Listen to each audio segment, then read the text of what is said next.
প্রায় 30,000-এর মতো মুক্তিযোদ্ধাকে হত্যা করে এদেশে ফ্যাসিবাদের জন্ম দিলেন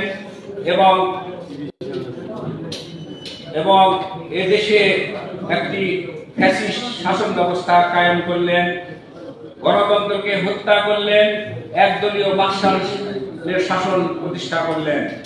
1975 সালের 15ই আগস্ট এই ধানমন্ডির 32 নম্বরে শেখ মুজিব সহ সপরিবারে হত্যার মধ্য দিয়ে নতুন একটি বাংলাদেশের যাত্রা শুরু হলো।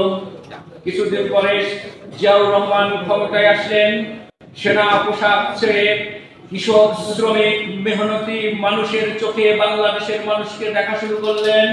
তিনি খাল খনন করলেন, কৃষি বিপ্লব ঘটালেন, বাক স্বাধীনতা দিলেন, রাজনৈতিক দলের রাজনৈতিক কর্মকাণ্ড করার অধিকার ফিরিয়ে দিলেন। বাংলাদেশ সামনে এগিয়ে চলল। কিছুদিনের মধ্যেই দেখলাম জিয়াউর রহমানকে হত্যা করা হলো, আবার সৌরা শাসন ফিরে আসলো। এই সৌরা শাসনকে আমরা মেনে নিই নাই। দীর্ঘ লড়াই সংগ্রামের পর তারা বিদায় হয়েছে। তারপরে তিনটি পার্লামেন্ট নির্বাচন হয়েছে। তারপরে ক্ষমতাসীন দলের সৌরাচারী মনোভাবের কারণে 111 হলো। 111-এর সেই মঈনুদ্দিন ফখরুদ্দিনের সাথে সমন্বয় করে যোগাযোগ আদান করে শেখ হাসিনা ক্ষমতা গ্রহণ করলেন এবং নিজেকে ফ্যাসিস্ট হিসাবে প্রকাশ করলেন।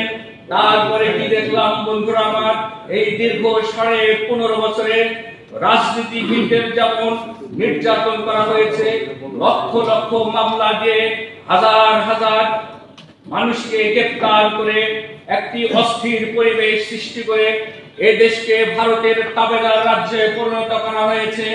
এদেশের মানুষের মৌলিক অধিকারকে হরণ করা হয়েছে। তারপরে আমরা কি দেখলাম, এদেশে যখন রাজনীতির মাঠে কথা বলার কেউ ছিল না, তখন গণতন্ত্র মঞ্চের জন্ম হলো। এই গণতন্ত্র মঞ্চ রাজপথে লড়াই সংগ্রামে ছিল। আমরা আন্দোলন করতে গিয়ে জেল খেটেছি। আমাদের একাধিক নেতা নির্যাতনের শিকার হয়েছে। বীর মুক্তিযোদ্ধা শেখ রফিকুল ইসলাম বাবলুকে গুলি করে হত্যা করার চেষ্টা করা হয়েছে। তবুও আমরা থামি নাই। আমরা আন্দোলনে ছিলাম। ছাত্রদের যে কোটা আন্দোলন, সেটি সরকার পতনের আন্দোলনের রূপ নিল। আমরা সামনের সারি থেকে ভূমিকা রাখার চেষ্টা করলাম, আন্দোলনে ছিলাম।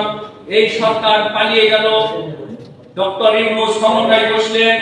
আমরা আশা করেছিলাম ডক্টর ইউনূস এদেশ একটি সুন্দর শান্তিপূর্ণ সহাবস্থানের ব্যবস্থা করবেন, দুর্নীতি থাকবে না, ঘুষ থাকবে না, চাঁদাবাজ থাকবে না।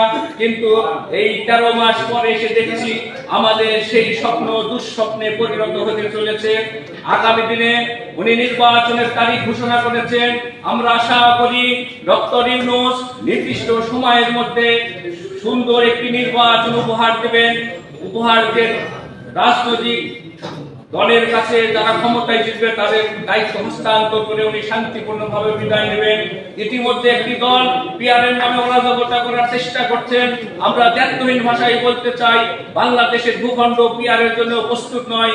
যারা এই আন্দোলন করে নির্বাচনকে প্রতিহত করার চেষ্টা করবে, আমরা সাধারণ জনগণকে সাথে নিয়ে এই ষড়যন্ত্রকে প্রতিহত করব এবং ফ্যাসিস্টকে ফিরে আসার আর সুযোগ দেব না। এই আহ্বান রেখে আমি আমার বক্তব্য শেষ করছি। আসসালামু আলাইকুম ওয়া রাহমাতুল্লাহ।